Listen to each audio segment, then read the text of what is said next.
Hello, friends. Welcome to daily news analysis of the Hindu and Indian Express. Today, the date is March 12. So let's get started. First thing is that Supreme Court अपने stand पे बिल्कुल firm है. उसने SBI को कहा है that give the details today itself. And election commission को ये पब्लिश भी करनी होगी अपनी वेबसाइट पर बाय मार्च 15. तो एसबीआई ने जो एक्सटेंशन मांगा था 30th जून तक का, वो सुप्रीम कोर्ट ने देने से मना कर दिया. So that is good news actually. अब आप देख रहे हैं कि कल कॉन्स्टिट्यूशन अमेंडमेंट एक्ट के रूल्स को नोटिफाई कर दिया गया है. उसके दो ही रीजन है. पहला कि एक तो यहाँ पर इलेक्शन के टाइम पर पोलराइजेशन करना, वही हिंदू मुस्लिम, ठीक है. और दूसरा दूसरा ये जो इलेक्ट्रल बॉन्ड का इशू है, इससे ध्यान भटकाना. ये दो मोटिव्स हैं कि ये इसी टाइम पर ये रूल्स नोटिफाई किए गए. अदरवाइज इलेक्शन सिर्फ 1-1.5 महीने की ही बात थी, उसके बाद भी नोटिफाई किए जा सकते थे. Anyway, that is not a concern. उसकी हम बात करेंगे सीए के बारे में. यहाँ पर supreme court dismissed an application by State Bank of India for time till June 30. यहाँ पे सुप्रीम कोर्ट ने कहा कि no, you already have that information readily available. ये कह रहे थे कि हमें मैच करने में टाइम लग रहा है. तो सुप्रीम कोर्ट ने कहा हमने आपसे मैच करने को कहा ही नहीं है कि we did not tell you to match the details कि किसने कौन सा बॉन्ड किस पॉलिटिकल पार्टी को गया है. ये नहीं पूछा है अभी आपसे बस ये पूछा है कि बॉन्ड किस किस ने परचेज करे हैं और किस किस पार्टी ने रिडीम करे हैं, कितने बॉन्ड्स. पर इतना ही पूछा है. एग्जैक्टली किस डोनर ने किस पार्टी को दिया वो नहीं पूछा है अभी आपसे, तो आपको मैच करने के लिए नहीं बोला गया है. ओके, तो आगे चलते हैं. यहाँ पर अग्नि 5, देखिए इसके टेस्ट बहुत बार हो चुके हैं, बट पहली बार ये जो टेक्नोलॉजी है, इसको हमने फर्स्ट टाइम मैच किया है. That is multiple independently targeted entry re entry vehicle. ठीक है, इसमें क्या होता है, एक तरफ तो है आपकी सपोज मिसाइल, उसके अंदर एक वॉर हेड रखा हुआ है, वो जाएगा, हिट करेगा अपने टारगेट को, काम खत्म कर देगा. दूसरा है कि एक मिसाइल है, उसके अंदर मल्टीपल वॉरहेड्स रखे गए, 1 2 3 4. अब ये आगे जाएगा, हो सकता है इसने एक वॉरहेड यहाँ पे ड्रॉप कर दिया, ये पहला गोल था इसका, स्ट्राइक किया. उसके बाद ये वॉरहेड और आगे जाएगा और एक दो वॉरहेड यहाँ पे गिराएगा, ठीक है, और फिर थोड़ा बहुत और आगे जाके गिरेगा. यानी कि मल्टीपल टारगेट्स को हिट करने की कैपेबिलिटी है. पहले एक मिसाइल एक ही जगह पर हिट कर सकती थी. अब इस मिसाइल में ये जो हमने वॉरहेड लगाया होगा ऊपर, उसके अंदर काफी सारे वेपन्स रखे होंगे, ठीक है, वो इस पे अलग अलग जगह पर गिराए जा सकते हैं. लेकिन इसके लिए जरूरी है कि हम लोग एक तो इनको बहुत कंसाइज बनाएं, कंसाइज, ताकि अंदर एडजस्ट हो जाए उतना. दूसरा कि ये सब का अपना अपना, हर एक वॉरहेड का अपना एक इंडिपेंडेंट नेविगेशन सिस्टम होगा. ठीक है, हर एक को सेपरेटली टारगेट किया जाएगा कि कहां पे आपको हिट करना है, कहां पे आपको हिट करना है, कहां पे आपको हिट करना है. तो ये टेक्नोलॉजी थोड़ी सी कॉम्प्लेक्स होती है, बट इसके सबसे बड़े बेनिफिट ये है कि ये जो डिफेंस सिस्टम होता है कंट्री का, जो कि array of radars and all, जितना भी ये सर्विलेंस के मैकेनिज्म होते हैं इनके, ये उस डिफेंस सिस्टम को इजीली ब्रीच कर सकता है. Alright, so this is big achievement. And अकेले इंडिया ने नहीं किया है, ये सबसे पहले यूएस ने डेवलप किया था, देन यूएसएसआर ने भी किया, लास्ट डेकेड में चाइना ने भी किया, अब इंडिया ने भी किया है. एंड पाकिस्तान ऐसा क्लेम करता है कि उसके पास है ये टेक्नोलॉजी और वो टेस्ट कर चुका है. ओके, ऐसा वो क्लेम करता है. तो यहां पर हमने यूज किया है multiple independently targetable re entry vehicle. APJ Abdul Kalam island है उड़ीसा में, उस पर टेस्ट करते हैं हम लोग. A single missile can carry multiple warhead and it can deploy multiple warheads at different locations. Clear.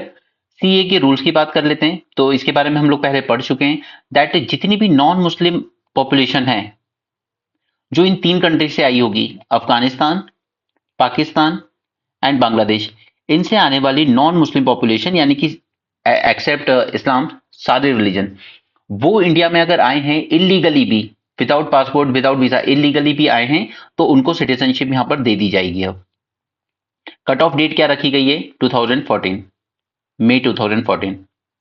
Right.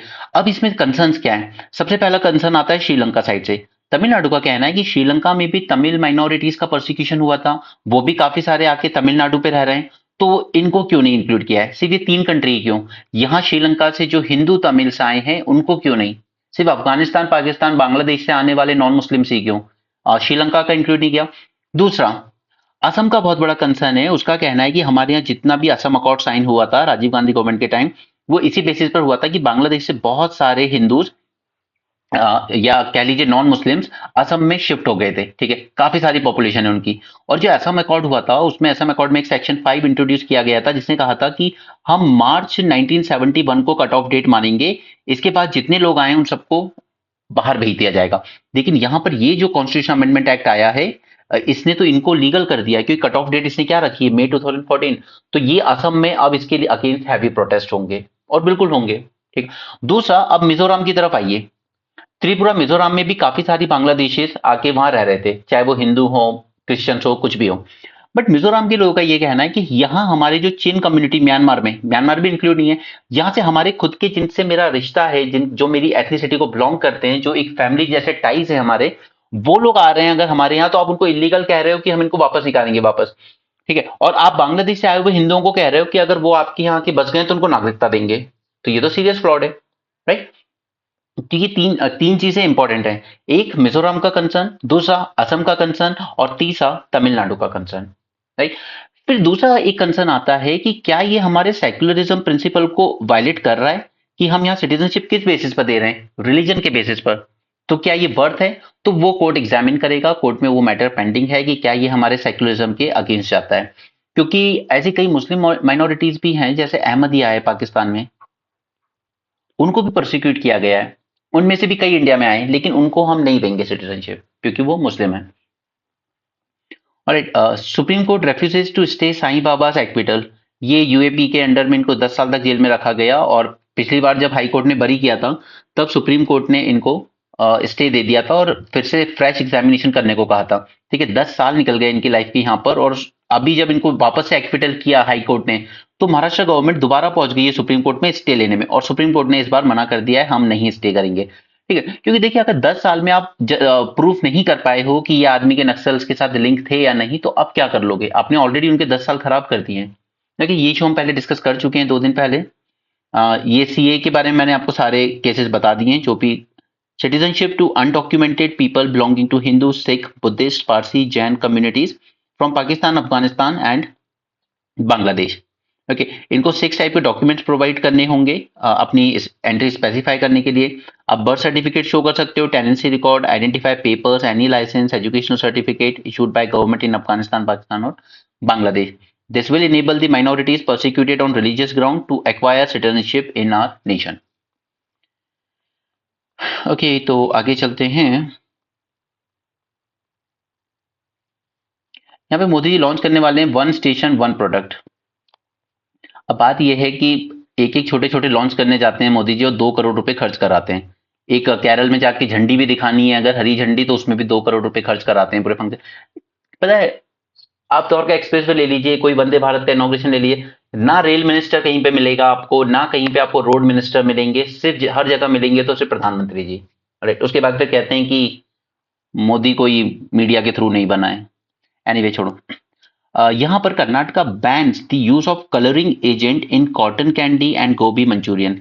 ये कलरिंग एजेंट का नाम जान लीजिए, क्योंकि पीवाईक्यू ऐसे आए हैं जो कि मैंने आपको विद लेक्चर आज दिखाया है, आज जो लेक्चर अपलोड किया है प्रीलिम्स का, रिवीजन सीरीज का, उसमें आपको दिख जाएंगे। ओके, तो ये नाम जरूरी हो जाता है। It has banned the use of rhodamine B, the colouring agent used in cotton candy.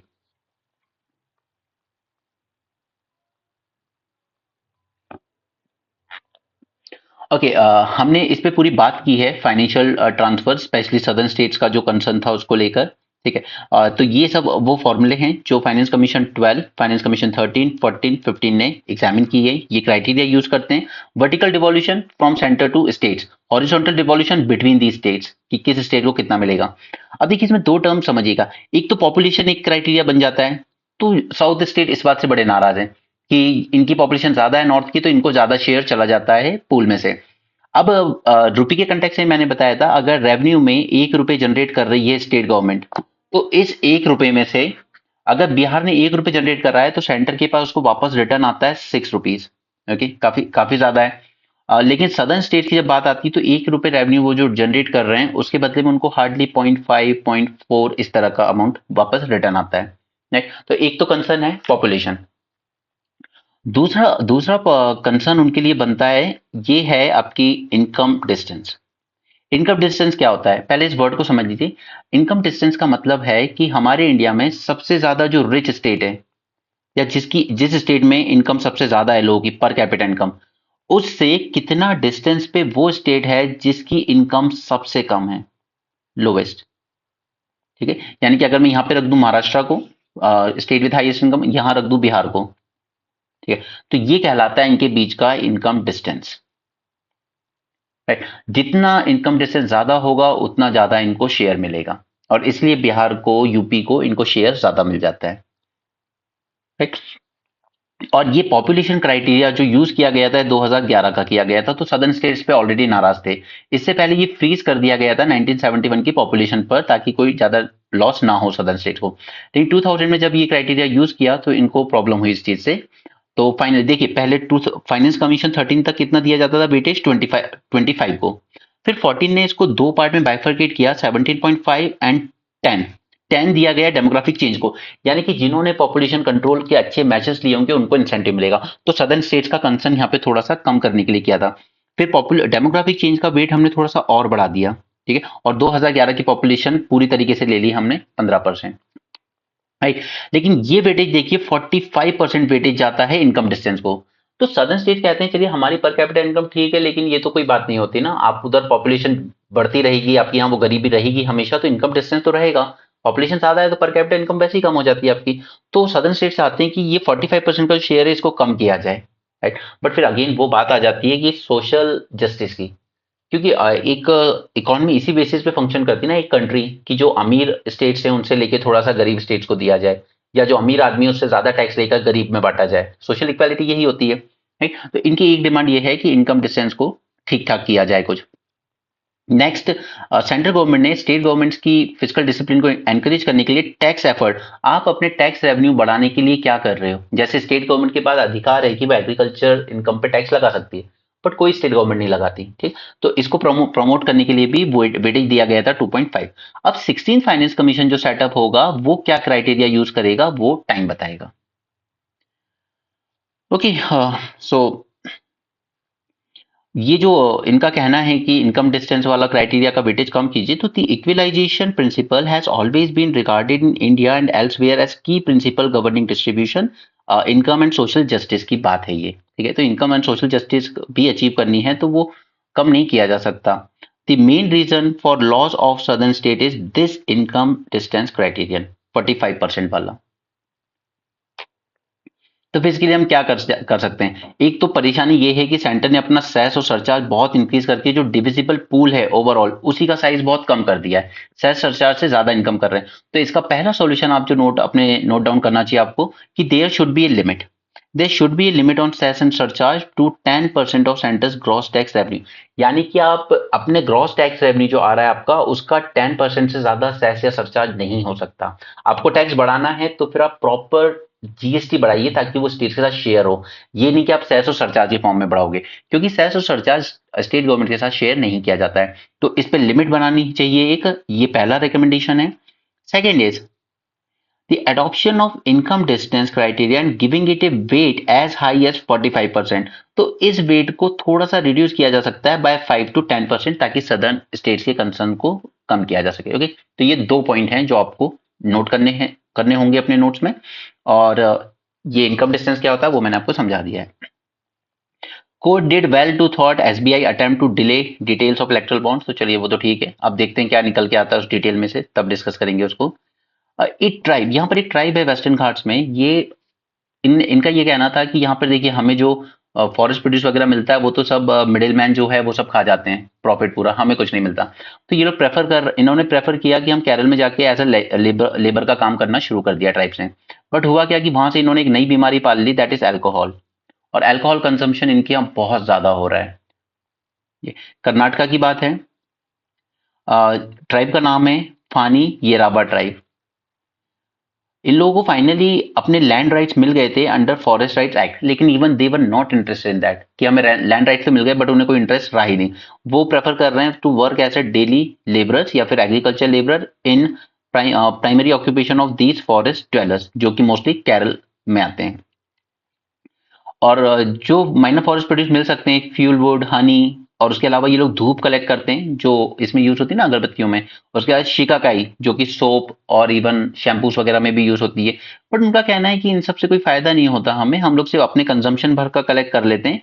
बाकी जो हम लोग करते हैं वो सब तो बिचौलिए जो होते हैं बीच के ट्रेडर्स वो सब प्रॉफिट रख लेते हैं, क्योंकि तो वो लोग इंटरेस्ट नहीं लेते अब कलेक्शन में, और कोई स्टॉक पाइल नहीं कर रहे हैं, वो लोग सिर्फ अपने कंजम्पशन लायक ही फॉरेस्ट से कलेक्ट करते हैं।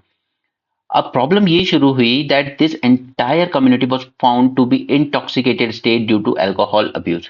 Even adolescents children have taken this vice, and this has affected children's attendance in schools as well, right? Now the efforts are being made to conduct a de-addiction drive.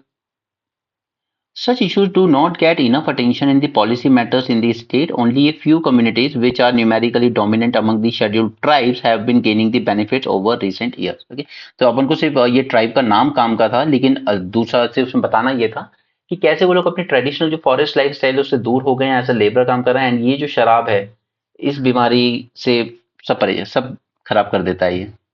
Anyway, see I told you, justice Gangopadhyay का जो issue है, जो उन्होंने retire होते ही BJP join किया, और एक TV interview में उन्होंने क्रिटिसाइज कर दिया था वहां की टीएमसी गवर्नमेंट को, राइट? तो यहाँ पर फिर जो हमारे chief justice of India mister Chandrachud, उन्होंने कहा भी था इस टीवी इंटरव्यू के अगेंस्ट कि जजेस हैव नो वर्क, जजेस का काम ही नहीं है टीवी पे इंटरव्यू देना, वो भी ऐसे केस के रिस्पेक्ट में जो अभी अंडर ज्यूरिसडिक्शन हो। तब इन्होंने क्रिटिसाइज किया था इन जज को, लेकिन ये जज साहब सुधरे नहीं, और फिर रिटायर होते ही इन्होंने बीजेपी ज्वाइन करके और क्वेश्चन रेज कर दिया, क्या हमारी जुडिशरी बाकी इंडिपेंडेंट है या नहीं। मैंने इसी के रिस्पेक्ट में आपको अरुण जेटली को कोट किया था, पुराने अब तो उनकी डेथ हो गई है।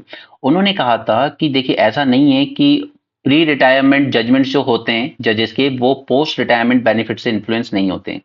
जब रिटायरमेंट बिल्कुल सर पे आ गई हो ना, कुछ ही महीने बचे हो या एक साल बचा हो, तब उनको हमेशा रहता है कि पोस्ट रिटायरमेंट के बेनिफिट के हिसाब से कुछ कर लूं, राइट? और ये पहला केस नहीं है, इससे पहले भी कुछ जजेस ने रिटायर होते ही प्रेसिडेंट का इलेक्शन कंटेस्ट किया है। एक और थे, उन्होंने राज्यसभा में सीट ले ली थी बीजेपी से अगेन, राइट? तो अरुण जेटली ने कहा था यहाँ पर एक कूलिंग ऑफ पीरियड होना चाहिए, लाइक 3 साल या 5 साल का, कि इसके बाद ही आप एग्जीक्यूटिव के अंडर में कोई वर्क ले सकते हो, चाहे वो किसी कमीशन का चेयरमैन ही क्यों ना बनना हो। ये कमीशन के चेयरमैन में आपको बहुत बहुत पर्क एंड प्रिविलेजेस मिलते हैं। अगर जैसे लोधा पैनल बना था बीसीसीआई के रिफॉर्म के लिए, और मेडिकल काउंसिल ऑफ इंडिया के रिफॉर्म के लिए भी बना था, तो इस तरह की कमीशन का भी अगर आपको मेंबर बनना है सेंटर के अंडर में, या फिर even national human rights commission जैसे स्टैट्यूटरी बॉडीज का भी चेयरमैन बनना है, तो एक कूलिंग ऑफ पीरियड रखिए 3 से 5 साल का, ताकि वो गवर्नमेंट की श्योरिटी ना हो। जज ये सोच के आज बेनिफिट ना दे रूलिंग पार्टी को कि मुझे फायदा मिल जाएगा, जब तक तो चुनाव हो जाएंगे दोबारा, अगर ये पार्टी हार गई तो फिर आपको कौन बेनिफिट दे रहा है, राइट? तो ये कूलिंग ऑफ पीरियड जरूरी है। दूसरा वो यूएस वाला मॉडल है जो मैंने आपके साथ पिछले 2-3 बार डिस्कस कर चुका हूं, कि आप रिटायरमेंट एज ही हटा दीजिए। और जब भी इस तरह की चीजें मिसयूज होती है ना, I always tell you be happy about it, क्योंकि ये चीजें साइलेंटली मिसयूज की जाए उससे अच्छा है कि इनको खुल के मिसयूज होने दो, ताकि ये पब्लिक डोमेन में आए, और फिर यहाँ पर सुप्रीम कोर्ट कोई स्टेप ले और ये प्रोहिबिट करे जजेस का पॉलिटिक्स ज्वाइन करना, राइट? ये गंगोपाध्याय वाला केस है जो बहुत हाईलाइट हुआ है। उन्होंने कहा भी था कि मुझे बीजेपी ने अप्रोच किया था ड्यूरिंग हीज टेन्योर, जब वो जज थे तभी बीजेपी ने उनको अप्रोच किया था, राइट? और उसके अलावा भी काफी सारे रॉन्ग रीजंस की वजह से न्यूज में रहे, but again not important. Arun Jaitley की बातें मैंने आपको बता दी है यहाँ पर। देखिए कोई लीगल बार नहीं है। कॉन्स्टिट्यूंट असेंबली जब हमारी कॉन्स्टिट्यूशन बना रही थी, तब केटी शाह थे, उन्होंने कहा था कि जजेस of constitutional court should be legally board from occupying the executive post यानी अंडर द गवर्नमेंट। बट उस टाइम कॉन्स्टिट्यूंट असेंबली ने इस चीज को इग्नोर कर दिया, और वही चीज आज हॉन्ट कर रही है। आर्टिकल 217, अगर हम उसको आर्टिकल 124 के साथ रीड करें, that the only way to remove a जज is almost unworkable method of impeachment by the parliament. Judiciary का अगर आप लक्ष्मीकांत से पढ़ेंगे कि एक जज को इम्पीच कैसे किया जाता है, तो वो ऑलमोस्ट ना के बराबर है, पॉसिबल ही नहीं है कि आप इतनी मेजोरिटी से किसी जज को इम्पीच करो। और कई करप्शन एलिगेशन लगने के बाद, नेपोटिज्म के एलिगेशन लगने के बाद भी आज तक एक भी जज रिमूव नहीं हुआ है, नॉट इवन वन, किसी को इम्पीच नहीं किया गया है। Top court reject SBI plea, why? तो इतना डिटेल में जाने की हमें जरूरत नहीं है, हमें एग्जाम देना है सिर्फ, हमें एक्सपर्ट नहीं बनना है। आर्टिफिशियल इंटेलिजेंस की बात है यहाँ पर। अब देखिए आर्टिफिशियल इंटेलिजेंस के कंटेक्स्ट में मैंने आपको पूरा एक प्रॉपर लेक्चर दिया था 450+, तो उसमें मैंने आपको बताया था लार्ज लैंग्वेज मॉडल के बारे में, ठीक है? उसके बाद मैंने एक और लेक्चर आपके साथ किया था चिप और ह्यूमन इंटरफेस वाला, न्यूरालिंक का केस था, ठीक है? उसमें मैंने आपको एक प्रोसेस बताया था उसके रिस्पेक्ट में कि वो क्या होता है, ठीक है, साइनेप्सिस करके कुछ वर्ड था, ठीक है। तो इन्हीं सब चीजों को यूज करके ही हम लोग यहाँ पर ये पूरे मॉडल्स हम लोग डेवलप कर पा रहे हैं। नाउ सी, ये जो लार्ज लैंग्वेज मॉडल है जो कि बहुत सारा डेटा कलेक्ट किया जाता है, उस पर फिर ट्रेन किया जा सकता है। जैसे आपको पूरी इन्फॉर्मेशन दे दी आपने मशीन को, उसके बाद आप उसकी अंडरस्टैंडिंग चेक करने के लिए क्या करते हो कि सेंटेंस दिया उसमें कुछ फिल इन द ब्लैंक्स छोड़ देते हो, जैसे हम लोग के एग्जाम्स में आते थे, ठीक है, वो छोड़ देते हो, फिर देखते हो कि ये मशीन क्या जवाब दे रही है इसका। इस तरीके से उसको ट्रेन किया जाता है on large language model. Large language models are trained on large corpus of text in which some words are randomly replaced by the blanks, and machine's task is to fill in the blank while trying to learn to predict the next word in the text correctly. Right, अब machine का brain किस तरीके से develop करता है? Artificial neural network comprises computing units और nodes connected together in such a way that whole network learns the way an animal brain does. जैसे हमारे ब्रेन के बीच में नोड्स होते हैं और फिर वो आपस में एक चार्ज जनरेट होता है व्हेन वी थिंक समथिंग, ठीक है, उसी प्रोसेस को हम क्या कहते हैं? साइनेप्सिस। ये मैंने आपके साथ उस मेंस 450 प्लस में डिस्कस किया था। Now the nodes mimic the neurons and connections between the nodes mimic synapses। और ये जो न्यूरल लिंक का प्रोजेक्ट है ना, वो इन्हीं सिनेप्सिस पे जो इलेक्ट्रिक चार्ज डेवलप होता है व्हेन वी थिंक समथिंग, उन्हीं को कैच करके मशीन के थ्रू सिग्नल देता है कि इंसान क्या सोच रहा है, और फिर वो प्रोसेस फंक्शन होता है। While nodes are computing units, the ANN itself is not a physical unit, but it is a kind of algorithm जो परफॉर्म करता है ये, ठीक है। जीपीयू, ग्राफिक प्रोसेसिंग यूनिट, जब मैंने आपके साथ अभी इंडिया का मिशन डिस्कस किया था, मिशन आर्टिफिशियल इंटेलिजेंस, ठीक है, 10,000 करोड़ रुपीस का, तब उसमें मैंने कहा था आपको कि ये जीपीयूज वगैरह होती हैं, ये लगाने के लिए ही हमने 10,000 करोड़ रुपए का फंड रखा है कि हम ऐसे 10,000 यूनिट्स लगाएंगे, ठीक है, और प्राइवेट की मदद से लगाएंगे और इसमें हम उनको इंसेंटिव देंगे। अभी नेविटा नाम की एक कंपनी है प्राइवेट, ये पूरी ऑलमोस्ट एक तरह से मोनोपोली रखती है इस पूरे डेटा सेट की। और हमारे यहाँ कोई स्टार्टअप या कोई प्राइवेट कंपनी इस तरह की चीजें नहीं लगा सकती, तो गवर्नमेंट इसमें मदद करेगी कि हम लगा के देंगे। आप सिर्फ अपने स्टार्टअप से आप अपने जो भी चैट जीपीटी टाइप की चीजें बनाना चाहते हो, आप इस पर टेस्ट कर लेना, ठीक है, ओपन रखा जाएगा। GPU is the physical processor that runs the ANN. देखिए, अगर वो दोनों मेंस के वीडियोस नहीं देखे हैं और ये पिछले 1-2 दिन का डिस्कशन नहीं सुना है जब मैंने आपके साथ मिशन एआई डिस्कस किया था, तो ये चीजें समझ नहीं आएंगी। इसलिए कहता हूं कि कंटिन्यूटी मेंटेन रखो, आप डिस्कशन मिस मत किया करो। The company Nvidia has emerged as a technology giant because of its production of GPUs। इसलिए ये वर्ल्ड में पूरी डोमिनेशन रखती है। इसका वैल्यूएशन भी बहुत फास्टेस्ट रहा है हिस्ट्री में, 1 ट्रिलियन से 2 ट्रिलियन होने में इसको सिर्फ 9 मंथ का टाइम लगा। Every other company that has been building large AI models like ChatGPT, Gemini, Bard, ये सब, ठीक है, they are using NVIDIA's GPU based chips। Now अब ये जो इसका डोमिनेंस है मार्केट का, इसको कम करने का सिर्फ एक आध ही तरीके हैं, that is competitors are trying to develop non GPU hardware जहां पे जीपीयू यूज ही ना हो। Second, researchers are building smaller ANN artificial neural network that require less resources, उसको लेस डेटा चाहिए अपने आप को तैयार करने के लिए। And developers are building new software to side step dependency on specific hardware. Okay, ये बस इतना सा ही हमारे काम का है। बाकी मेंस 450 प्लस में जाके वो दोनों वीडियो देख लेना, अगर अभी तक नहीं देखे तो समझ जाओगे ये सब क्या होते हैं, synapses and all. Central state agencies, agencies का मिसयूज बहुत ज्यादा हो रहा है सेंटर के थ्रू, इसमें आप कोई डाउट नहीं है। तो यहाँ पर कोर्ट ने भी कहा है there should be a fair,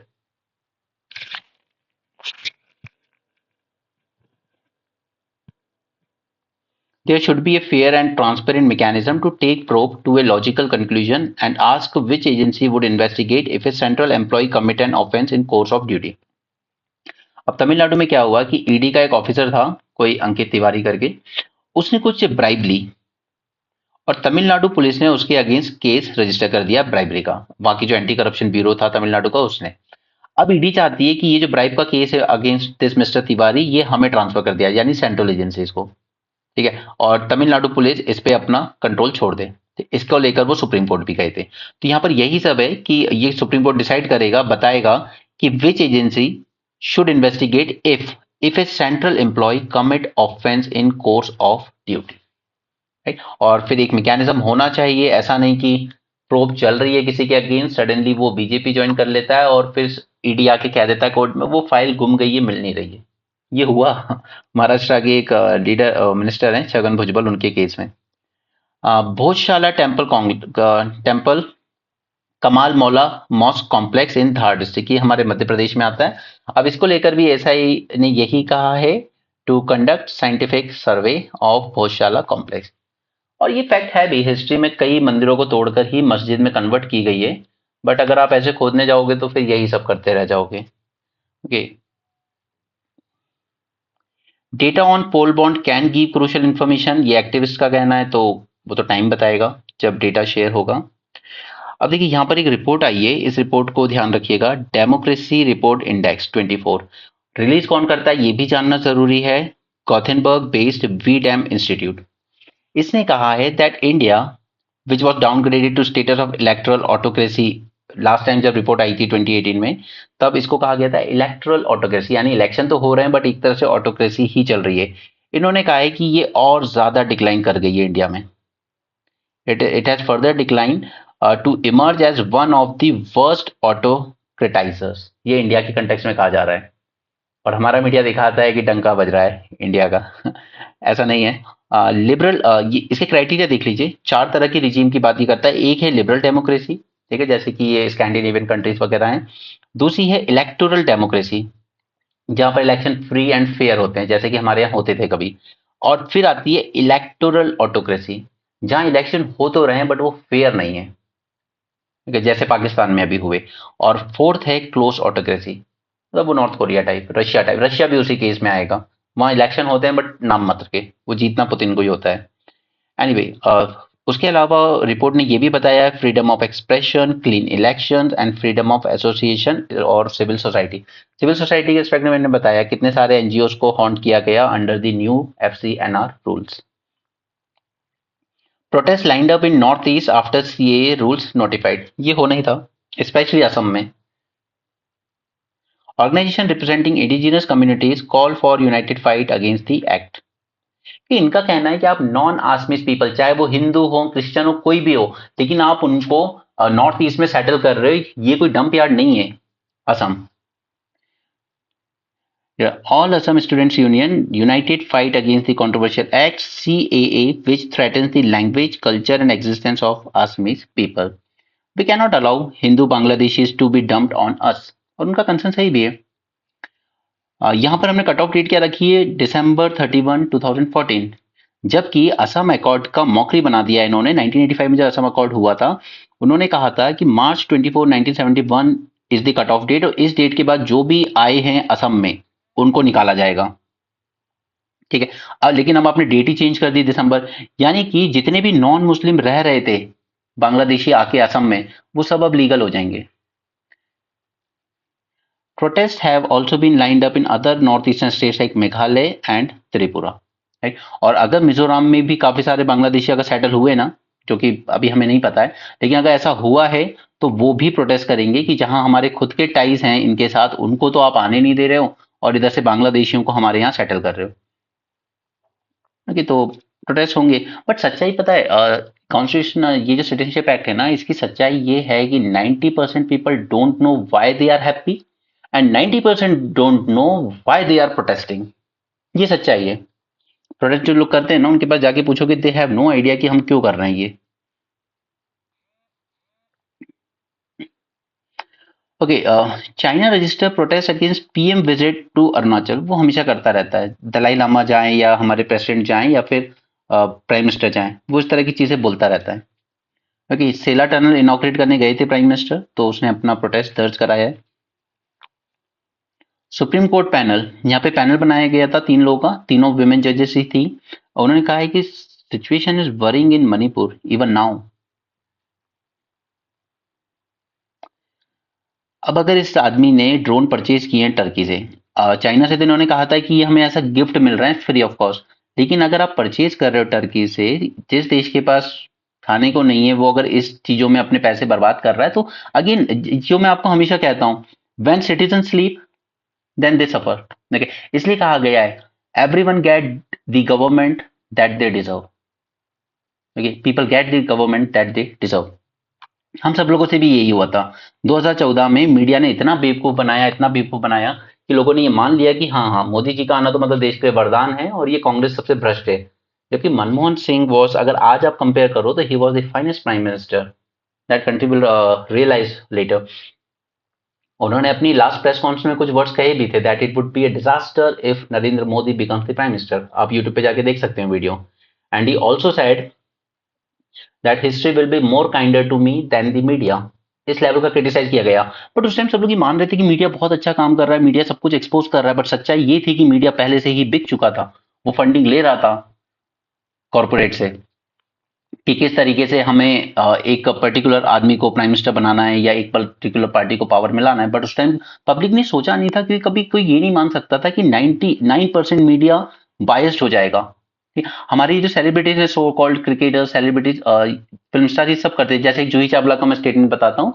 जब हमारा रुपी गिरता था, उस टाइम कुछ 65 के आसपास था, तो जूही चावला का एक स्टेटमेंट था कि thank god our undergarments are named as dollar. अगर रुपी नाम होता तो गिरते रहते। इतने चीप टाइप के भी कमेंट किए, जूही चावला के कमेंट थे। अमिताभ हो कि अब तो लगता है गाड़ी रख देनी चाहिए, साइकिल से आना चाहिए, पेट्रोल के प्राइसेस फिर से 3 रुपए बढ़ गए। ये इस तरह की हरकतें इन लोगों ने की हैं जब प्राइसेस 75 होते थे, या सिलेंडर 400 रुपए का होता था, स्मृति ईरानी जी बैठ जाती थी सड़क पे लेके सिलेंडर को, राइट। बैलगाड़ी लेके आ जाते थे बीजेपी वाले। इस तरह की चीजें होती थी, और मीडिया बढ़ चढ़ के दिखाता, और हमें लगता था कि हाँ सही है, मीडिया बहुत अच्छी आवाज उठा रहा है, बीजेपी आवाज उठा रही है। बट आज ये सब चीजें कहाँ पहुंच गई हैं? आज जब डॉलर 85 पे गिर रहा है, तब कोई कुछ नहीं कह रहा। जब पेट्रोल के प्राइसेस इंटरनेशनल मार्केट में गिरने के, मनमोहन सिंह के टाइम इंटरनेशनल मार्केट में $116 पर बैरल था ऑयल, ठीक है। ये गिरते गिरते $20 तक आया, 20 से फिर 60 तक भी पहुंचा, उसके बाद भी ये 85 के आसपास ट्रेल कर रहा है, फिर भी 116 से बहुत ज्यादा कम है। तब उन्होंने 75 रुपीज का सेल किया, ये आज भी हमें ऑलमोस्ट 96 के आसपास सेल कर रहे हैं। क्योंकि तो सिटीजन जब भी सोएंगे ना, तब तक देश प्रॉब्लम में आएगा। ये बात देश अगर किसी ना किसी तरीके से जनता को समझ में आती है, जैसे आज यूक्रेन को समझ में आ रहा है। एक आदमी की सनक ने उस देश को बहुत पीछे ले जा दिया है, बहुत ज्यादा पीछे। ये इसराइल एक जागरूक देश था, और वो बिल्कुल जब जुडिशियल रिफॉर्म किए जा रहे थे उनके यहाँ बाय प्राइम मिनिस्टर नेतन्याहू, वो ये चाहते थे कि जजेस का अपॉइंटमेंट उनके हाथ में आ जाए, क्योंकि उनके अगेंस्ट करप्शन केस चल रहे थे और कोर्ट उसमें जजमेंट देने भी वाला था। फिर अचानक से अक्टूबर 7 को ये अटैक हुआ हमास का, और तब से ये वॉर शुरू हुई, और वो अपनी कुर्सी पे बने हुए हैं, ठीक है। But again, just don't take it wrong way, but इस तरह के अटैक कई बार पॉलिटिकल लीडर्स अपने खुद के फायदे के लिए करवा भी लेते हैं, ताकि देश का ध्यान भटकाया जा सके। एनीवे, इवन हमारे यहाँ भी जब कारगिल वॉर हुई थी, उसके बाद हमारी एक ऑर्गेनाइजेशन हुआ करती थी जो ये सब मॉनिटर करती थी। उसको बाद में डिसबैंड कर दिया गया। बट उसने भी यही कहा था कि हम 3 मंथ से इनपुट दे रहे थे गवर्नमेंट को कि टेररिस्ट आगे घुस रहे हैं, रोकना है। बट गवर्नमेंट 3 महीने तक इग्नोर करती रही। और उसके बाद कई रिटायर्ड ऑफिसर्स ने ये एलिगेशंस भी लगाए कि अटल गवर्नमेंट जी की गवर्नमेंट को हम लोग इनपुट दे रहे थे, बट उनको ये लगता था कि कुछ एक 100-200 आतंकवादी आएंगे, मार के भगा देंगे, चुनाव आ रहे हैं अक्टूबर में, देशभक्ति का नारा लगाएंगे।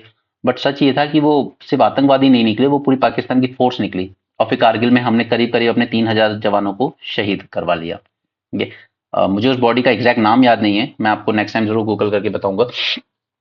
अरे ये सब चीजें हुई हैं, तो इस तरह की चीजें होती रहती हैं। सो सिटीजन्स का बहुत ज्यादा अवेयर होना और जागरूक होना बहुत जरूरी है।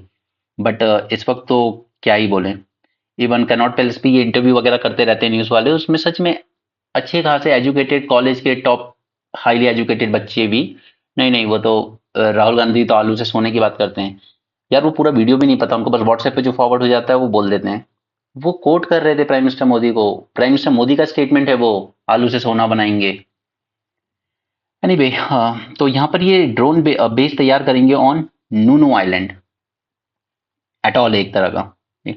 नाटो स्वीडिश ने ज्वाइन कर लिया है, फिनलैंड ने इसको ज्वाइन कर लिया है, ठीक है। फिर वो आर्टिकल 5 आपको पता ही होगा, now attack on one member is attack on all the members. तो अब रशिया इन पे अटैक करने की जरूरत नहीं कर सकता।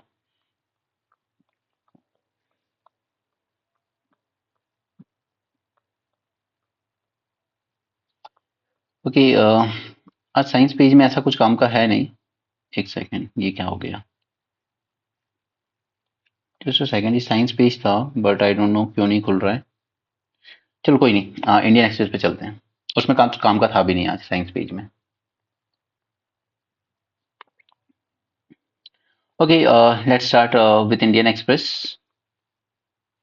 यहाँ पर पोप ने कॉल दिया था यूक्रेन को कि आप नेगोशिएट कर लीजिए पीस, बट यूक्रेन ने मना कर दिया है। यूक्रेन ने क्या मतलब, सीधे सीधे जेलेंस्की ने ये भी मना कर दिया कि मुझे नहीं करना है, ठीक है। और पब्लिक अगेन स्लीपिंग, जबकि रशिया खुद कह रहा है we are ready to come to table, क्योंकि जेलेंस्की भी अपनी कुर्सी नहीं छोड़ना चाहता। पता नहीं एक बर्बाद देश, डिमोलिश हुए कंट्री पे रूल करके आपको क्या मिल रहा है।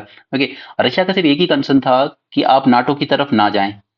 पहले अगर जेलेंस्की भी ये अश्योरेंस देता उसको कि ठीक है मैं नाटो की मेंबरशिप सीक नहीं करूंगा, बात वहीं खत्म हो जाती।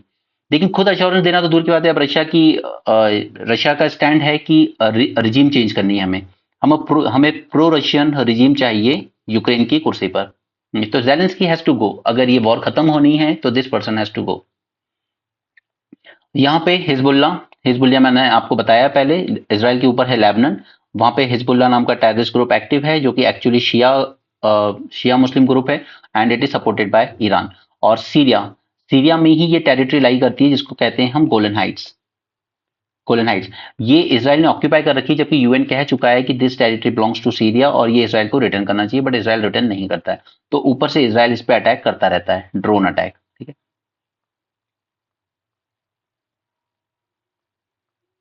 इंडिया ईयू, ये ट्रेड नेगोशिएशन भी चल रहे हैं। एफ्टा तो चलो साइन हो गया है, ठीक है। ईयू के साथ नेगोशिएशन चल रहा है, इसमें कुछ अलग ही इश्यूज हैं। एक तो हम चाहते हैं कि आप अपना सर्विस मार्केट का हमें एक्सेस दें, हमारे यहाँ एजुकेटेड इंजीनियर्स हैं, अच्छी इंग्लिश स्पीकिंग पॉपुलेशन है, तो आपका सर्विस सेक्टर का एक्सेस हमें चाहिए।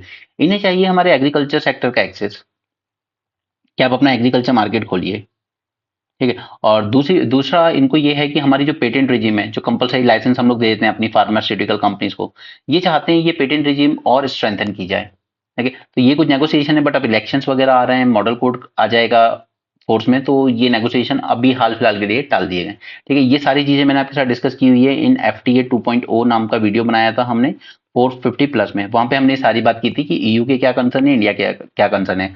उसके अलावा यूएई के साथ हमने एक फुल फ्लेजेड FTA किया था। उसके बाद यहाँ पे इस यूरोपियन ब्लॉक के साथ हमने FTA कर लिया। ऑस्ट्रेलिया के साथ हमारी लिमिटेड डील है, ठीक है। पूरा पूरा परफेक्ट FTA नहीं है, सिर्फ लिमिटेड डील है कुछ कुछ चीजों को लेकर। ये रूल्स वगैरह हैं, अगेन इतना जानना जरूरी नहीं है आपके लिए, कि कोई भी डॉक्यूमेंट आप लगा दीजिए कि इवन आपके ग्रेट ग्रैंड फादर, ठीक है, अगर वो भी यहाँ पैदा हुए थे तो आप बता सकते हो। Certificate from local body member enough to proof date of entry and central panel, ना कि डिस्ट्रिक्ट कलेक्टर। अभी तक डिस्ट्रिक्ट कलेक्टर हैंडल करते थे एप्लीकेशन को, बट एक सेंट्रल पैनल बनेगा वो एप्लीकेशन को हैंडल करेगा। बट इतनी माइन्यूट चीज आपके काम की नहीं है। अब ये मैप से आप और बेटर समझ सकते हो कि ये है सिंगल वॉरहेड, ठीक है, एक ये है मल्टीपल वॉरहेड, राइट। ये नॉर्मल मिसाइल है आपकी, ये MIRV मिसाइल है।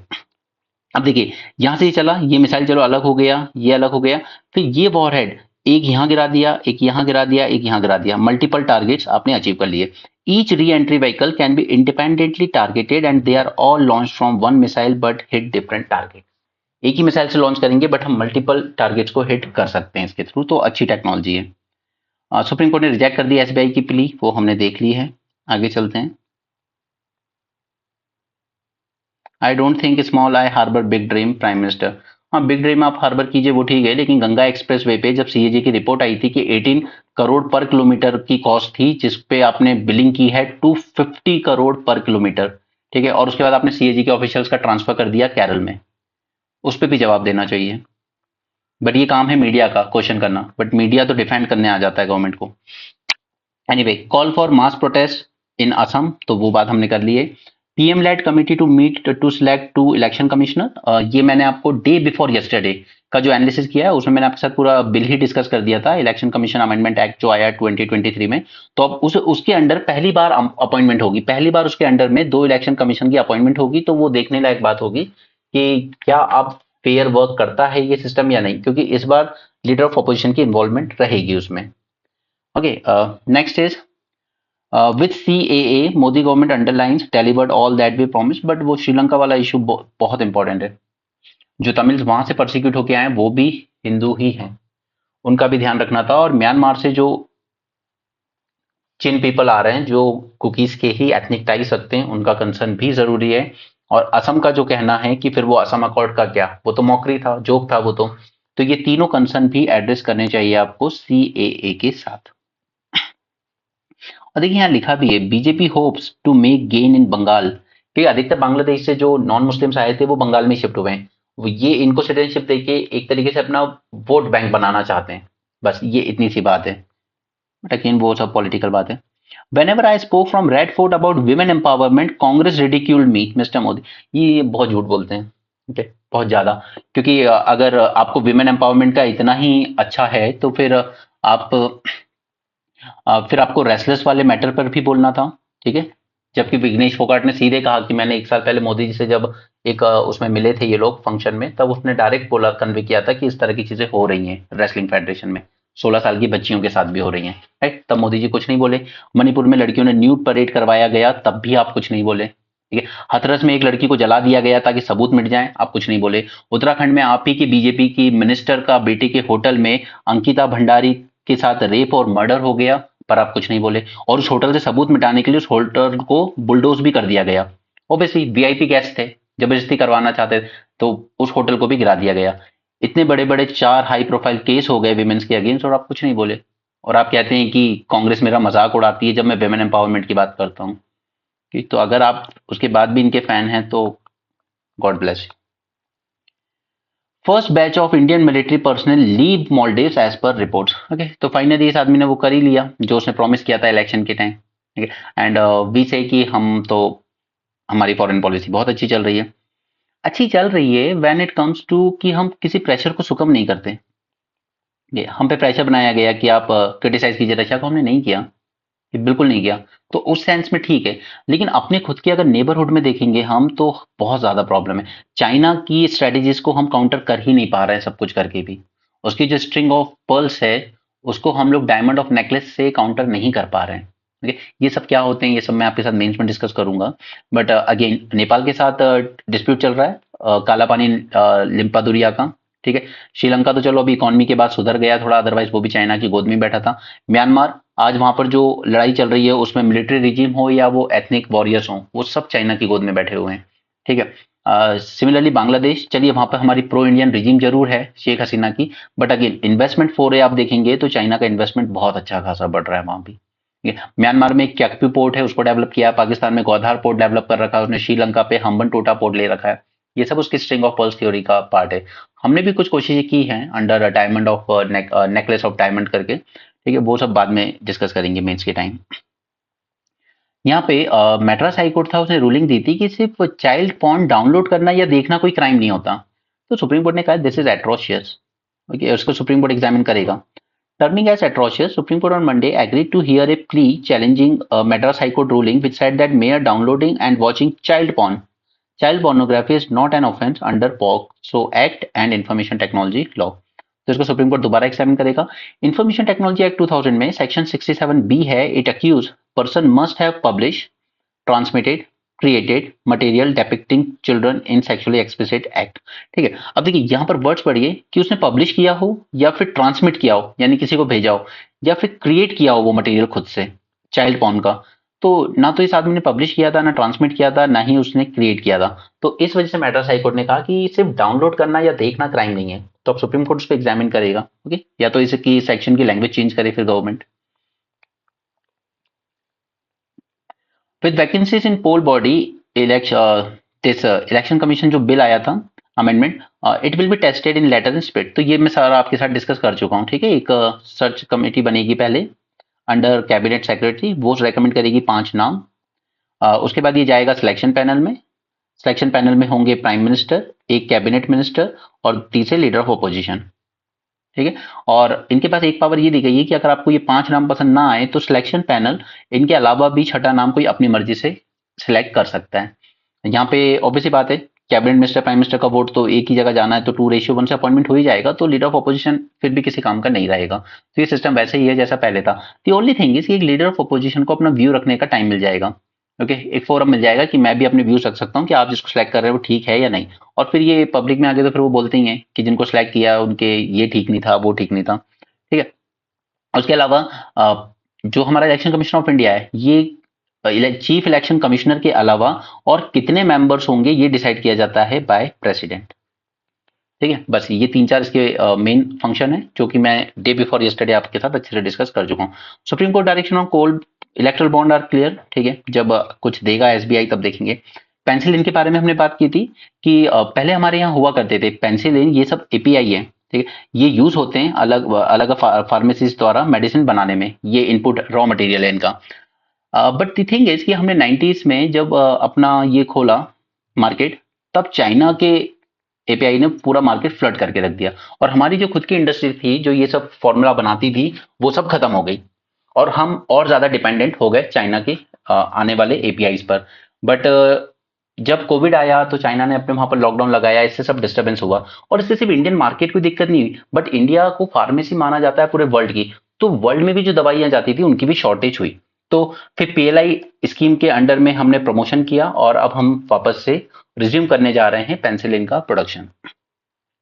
The country will start producing the active pharmaceutical ingredient, that is API या बल्क ड्रग भी कह सकते हो, used in several antibiotics।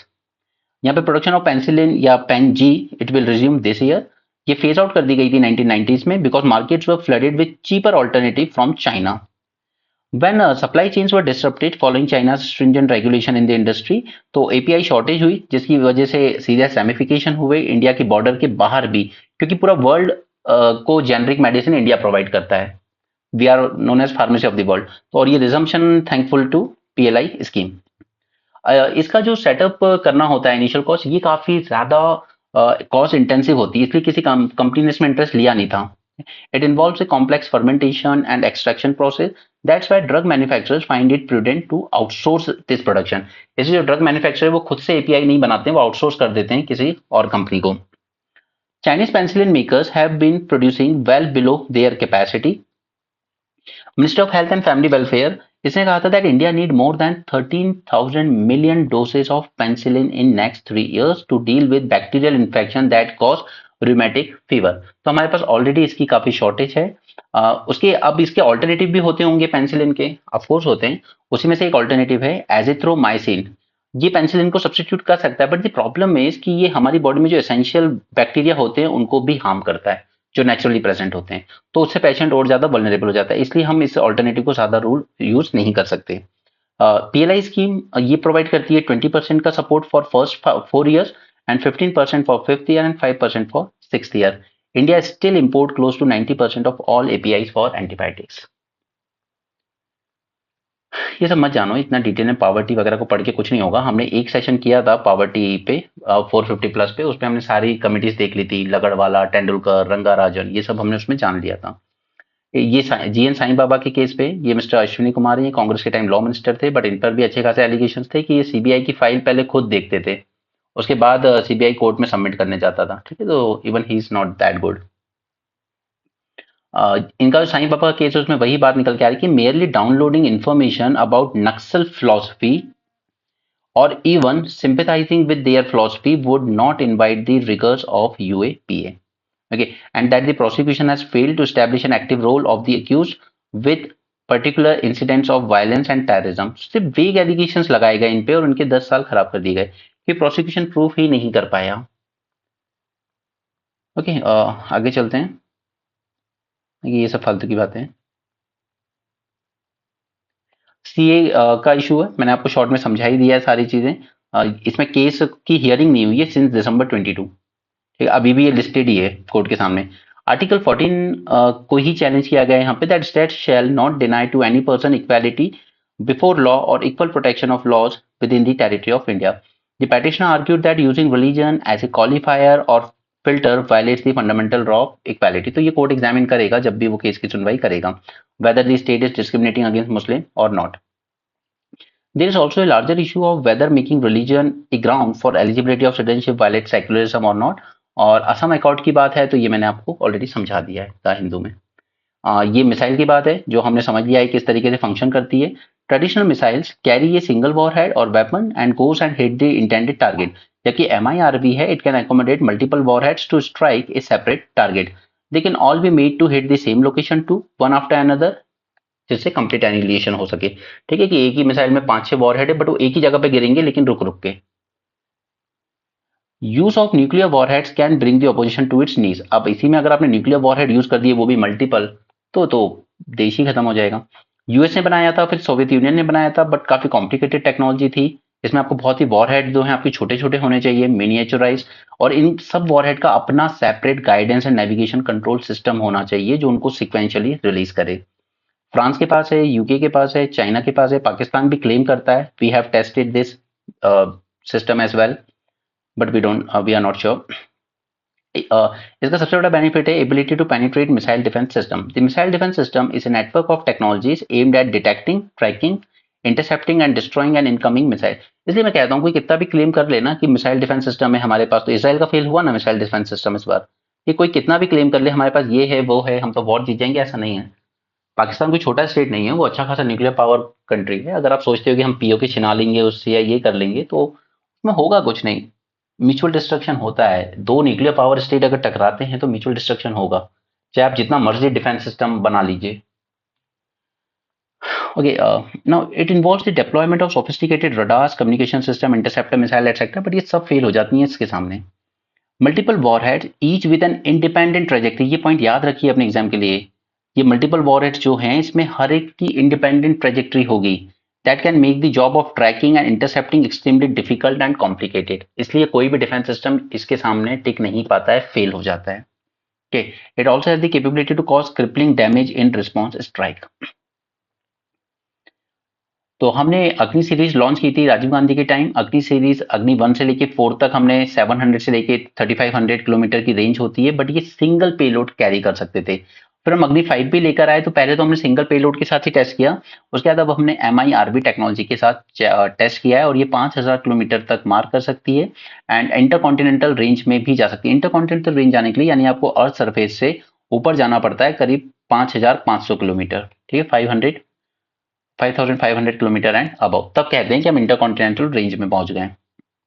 अग्नि पी मिसाइल भी डेवलप की जा रही हैं. It will be a modernize version of short range Agni 1 यानी कि 700 kilometre and Agni 2 that means around 1500 to 2000 kilometre. Agni 6 भी बनाई जाएगी and it is expected to equip with MIRV. Tripura का केस हमने जान लिया था. यहाँ पर ये अलग से ही स्टेट चाहते हैं अपना एक Tripura land. They want a separate state of Tripura's tribals including those living outside Tripura Tribal Areas Autonomous District Council. और त्रिपुरा में 6 शेड्यूल ऑलरेडी फंक्शन में है, वो सब हम पहले बात कर चुके हैं. इनको चाहिए ज्यादा पावर, इनको चाहिए direct funding from centre. They want their own police force, they want share of revenue from gas exploration in the state and they also want the Roman script to be declared as official script of indigenous Kokborok language. Kokborok language हमने पहले discuss की, 2 script में लिखी जा सकती है, Bengali script and this Roman script. और ये लोग चाहते हैं जो इंडिजिनस पीपल हैं रोमन स्क्रिप्ट, जबकि जो काफी सारे बंगाली स्पीकिंग पीपल त्रिपुरा में सेटल हो चुके हैं वो चाहते हैं बंगाली स्क्रिप्ट रहे. Okay, that's it I think. So that's it for this session and please download the application now, that is easy as by UPSC. इसको आप डाउनलोड कर लीजिएगा, क्योंकि मुझे YouTube पे इस वीडियो को अपलोड करने में I don't know but 1.5 to 2 hours का टाइम लैग होता है. बट एप्लीकेशन पे आप इस एनालिसिस को चाहो तो जल्दी देख सकते हो. बाकी वहां पर मेंस 450 प्रोग्राम भी चलेगा और प्रीलिम्स रिवीजन सीरीज भी चलेगी. Alright, so that's it for this session. Thanks for joining. Have a great day and keep learning.